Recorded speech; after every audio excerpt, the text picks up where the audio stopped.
Hey, good morning, everybody. I know it's been a while. One or two of you happened to catch my little 30-second blast of the garlic. Well, I should have brought some in. I had something else on my mind that I want to talk about this morning because it's early July. Uh, and after wiping out my beds, I know that's going to sound wrong. Um, Again, I experimented again this year with multiple plantings all in the same bed. Um, but the garlic has done so well that everything else just died out. It just couldn't compete with the amount of garlic. Um, they say 6 inches when planting garlic. I'm sorry, they're utterly wrong. Um, when I harvested this year, and I'll apologize. I should have come out there with a camera or something, but it was so hot out there working in the two beds that there was just no way I could have done both. It was just too much. We reached 90 yesterday, and out on the Harley, it was just you couldn't breathe. You couldn't breathe no matter where you went. It was terrible. But that's Cleveland. I mean, there's just they had drained the canal, but whatever. Um, so what do? You've wiped out your garden. You've pulled all the garlic out. Now you've got all this raw, bare soil again. Um, so what do? Because you've just taken away all the flowers. You've just taken away all your plants. Now everything's wide open and bare. Open the soil up. Okay. Look for your worm signs, which in every little clump just looks like a bunch of cheese. Okay. That's worm sign. That's what you're looking for. Um, get the additions in, get your minerals in. As you're going through doing all of that, you're prepping your bed for next year's harvest. And as I was going, I was thinking to myself, wait a minute, a lot of these guys, um, especially now, um, you're all everybody's so distracted with everything else going on around the world. Um, Nobody's paying attention to the food. This circumstance. Yes, I'm sugarcoating it. Bear with me. I'm in so much trouble on my other channel for sharing information um, that got zero support for as much work as I did getting that stuff together and taking the risk. What was supposed to be a supported channel, they won't support. So I can't monetize. They I was bad. You know how it is. Um, so I received zero support for all of that. So I'm trying to sugarcoat this, but every commercial nowadays, you hear them end up the medical commercial with CDC authorized, CDC approved, CD. This is mental conditioning, people. Back off. Uh, don't fall for it. Okay. Keep your wits about you. The food is bad. What's coming is worse. If you're not growing your own, you're in trouble this winter. Um, if you're not canning and putting away, you're in trouble this winter. Uh, all the signs are there. Different authorities, we'll call them, are already hinting at more coming, and it's going to be extremely, extremely bad. Um, so if you're looking at an empty garden, you've just harvested. Uh, you prep the soil, sweeten the soil, and if you're not understanding what I'm referring to, you need a copy of the Green Wizard's Guide. I can't sing enough at the difference from neighbor to neighbor. And I'm looking at these other gardens. Um, I've been asked to go out and look at a couple of different yards. Um, and yeah, I know I should be charging for this, but uh, guys, the clay situation and people's misunderstanding of what's going on. Um, I, I stand there in confusion. I just you need to read this book. The the few of you that have the book, and I do mean few of you, um, know what I'm talking about. You've read it. You understand where I'm leaning. Um, when roots from trees start to appear in your soil, that doesn't mean order a truckload of soil. Okay, there's a different situation going on. I've covered it before. I'm not going to go into it because I came on to give you July planting, what to plant in July. A lot of your salads are awesome this time of year. A lot of your basil, one of the huge ones, cilantro, one of the huge ones. Um, if you get them planted now, uh, you might get to harvest before winter, before the first freeze. Um, and you're going to want these things around as we're harvesting tomatoes, for example, basil. Okay, when you've put away and canned enough tomatoes that you're now ready to start just churning out pasta, and start cranking out the spaghetti sauce. Okay, you're going to want some cilantro. Plant it, get it in the ground. Perfect time of year for it. I don't care how warm it is. Doesn't matter. It's going to come up. It loves the heat. Believe me. And there's a papado cilantro. It's a Mexican variety. Loves the heat. Some varieties, and there's so many varieties of cilantro. You have to just run with them.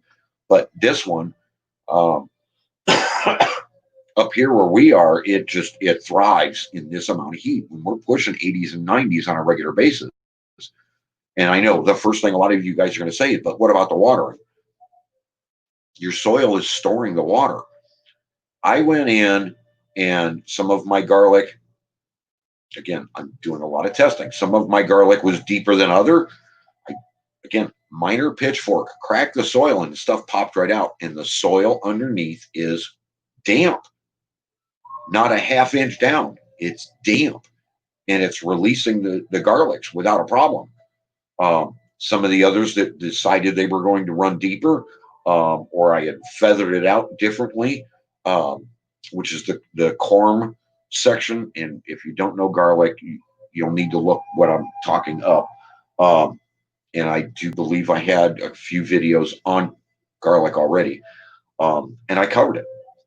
But the corms went deeper, and this is why I say you don't have to worry about your garlic and how close you plant them together, because in the wild they just grow abundantly and they're never harvested and they continue coming year after year, twice a year in some cases, depending on circumstances. These corms went bonkers and I had beautiful rounds right on top of each other, next to each other.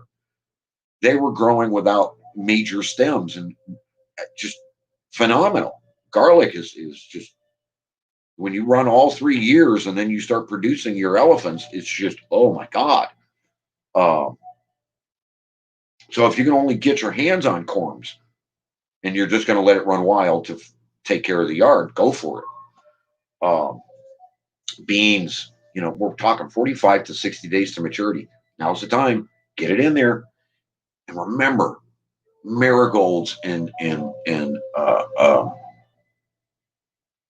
we have to worry about the bees. We have to keep these things.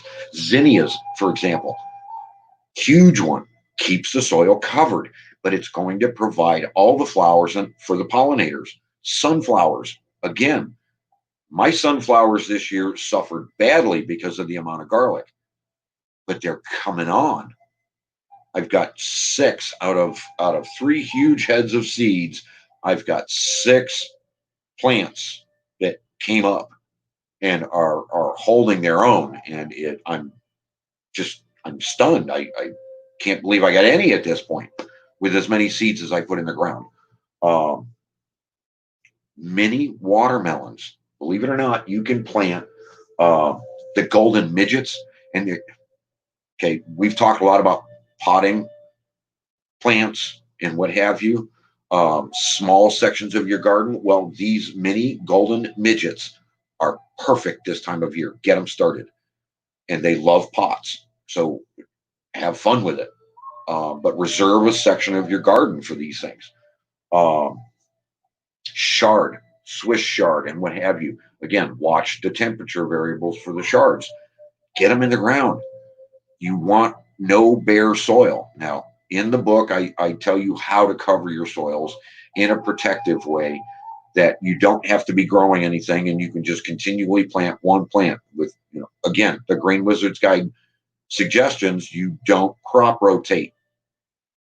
Okay. What you're leaving behind in the microscopic world is going to support next year's plants in ways you cannot imagine. Uh, wow, what else can we go into? Cauliflower. Okay, I know. Cauliflower is a cool season. Started in the house. You started your seeds for spring, right? Start these in the house. Get them up to a certain point as you succession grow them and keep putting them in bigger and bigger pots so that when we come out of this and go into fall, you can get these things in the ground because you don't want the invasive species coming after them. Again, the hardier your soil, the more mineral rich your soil, the less amount of clay in your soil, you're not going to have these situations. But some people, and they got to lean towards neem oils because they're read the book. Please read the book. It'll blow your mind how simple this stuff is. Um, but keep these things in mind. Uh, Succession planting. Look, when you plant radishes, they're every 30 to 40 days, 50 days. Plant them. This week I'm planting some. Next week I'm planting some. Next week, all summer long. Go, go, go. Get the radishes in the ground because they're very quick to mature. Again, not worrying about the watering. As you keep your soils covered, everything will be fine. Trust me. I've got to lean, more into Howie here because as your soils are mineral rich underneath and active and teeming with life underneath, so you've got to prep your beds. I'm not saying don't no-till. There's when you have enough organic material in your soils, you've got years, okay, years worth of growing that your plants are going to thrive off of what you've buried. Again, that's another reason I lean towards, putting your compost in your garden, actual bin, dig a hole, throw your waste in there, cover it back up, move to another section, bury your waste throughout your garden, year after year, area after area, just continually. If you're on a hillside, plant it at the high side. Let some of that bleed through or tea into the rest of the garden, and you're going to see some thriving conditions going on. Now, a few of you are going to be asking, where'd the garlic go? Well, that friend of mine that I listed in the book, that Wilson's Feed Mill, um, I took it all there, and they're giving it away for free. And I know that a lot of the flea markets are selling each clove for $1, in some cases higher. Um, we got enough trouble. The food is bad enough. We luckily, globally, luckily, are not in the health condition they thought we were in. Our immune systems have been able to battle some of this off, but the new foods that are coming are going to wreak havoc, absolute havoc. You've got to be growing your own. I'm sorry. It is just a fact of life that as your food is more and more mineral rich, more and more flavorful, your immune system becomes stronger and stronger and able to battle off everything, everything. Uh, Again, I know modifications. I understand. But so, you know, basils, beans, cilantro, shards, watermelons, um, yeah, sugar baby bush. Let's go there in the watermelons. I know you're going to sit back and go, what the, what? Rareseeds.com. I'm not endorsing them. I'm not sponsored by them. Again, I can't get sponsorship and I can't sell books. It's just a fact of life. I deal with cucumbers. Okay, this is a succession plan. Again, every week or every other week or what Homestead Tessie preaches this. Don't harvest everything at once. Give yourself a break. Okay, that's succession planting. Plant some this week, maybe next week or the week after, plant some so that these things are coming to maturity at different times throughout your garden. And you can harvest at different times for different flavors, different tastes, different ways of storage. Um, it's what else am I missing? Anything? Sunflowers, always, always. The last one I'll leave you with, and you want to leave this on your northern side. Always remember to leave this on the northern side. Pack them close together for cross pollination purposes. Is sweet corn. Yes, you can get sweet corn to grow fast enough this time of year so that you can harvest it before the frost. Okay, so that's 6, 10 maybe plants that I am suggesting and recommending you get in the soils this week. Get them started. Get on it, everybody. Keep your soils covered. Covered soils are 10 to 15 degrees cooler. So don't leave exposed soils. Okay? Good luck to all of you. Support me if you can. Get this out. There's a lot going on. The more this is shared, the more people start to understand that today's food isn't as good as the food you can grow in your garden. I'm sorry, it's just the way it is. And if you're afraid of gardening or you've never experienced it before, get my book. Learn from my mistakes. Get a better understanding. It's not as complicated as some people may make it out to be. And are some of you gardening right? I don't know. We'd have to do a taste comparison. We'd have to put yours against mine and see if mine's more flavorful. That's the only way I can say it's right or wrong. It's not the bricks level. It's not the NPK BS that's killing us. It's wiping out our yards and wiping out our soil conditions and giving us so much clay. It's not it at all. Howie will tell you the same difference. Talk to the gardeners. They're going to tell you. My system, my suggestions, you're going to laugh. You're going to have a good time laughing at my mistakes. And that's kind of what we need right now. We need a bunch of laughs. We need a bunch of help.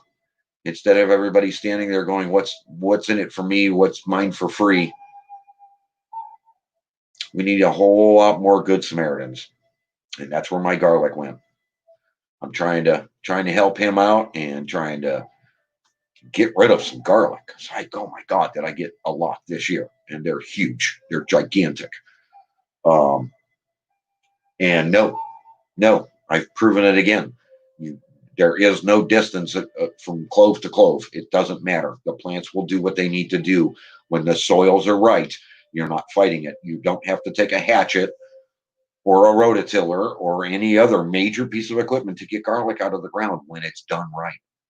You don't have to do that with anything that's in the ground when it's done right. And doing it right is feeding Mother Nature and feeding the food web. Hey, I appreciate you, one or two people that might see it till the end. I really do. Thank you so much for coming. We'll see if I'm around later. It is what it is. It's just, there's so much going on. It's so beautiful outside, and there's so many things I can do in my yard and my garden, um, that I just, to stop and sit down and see everybody is a little bit hard right now, because I just don't want to be indoors in the air conditioning. I'd rather be outside. So I hope you're all doing well. Leave a comment below. Let me know if things are going on. We'll talk at you. Prayers to all of you. We'll see you. Have a great day.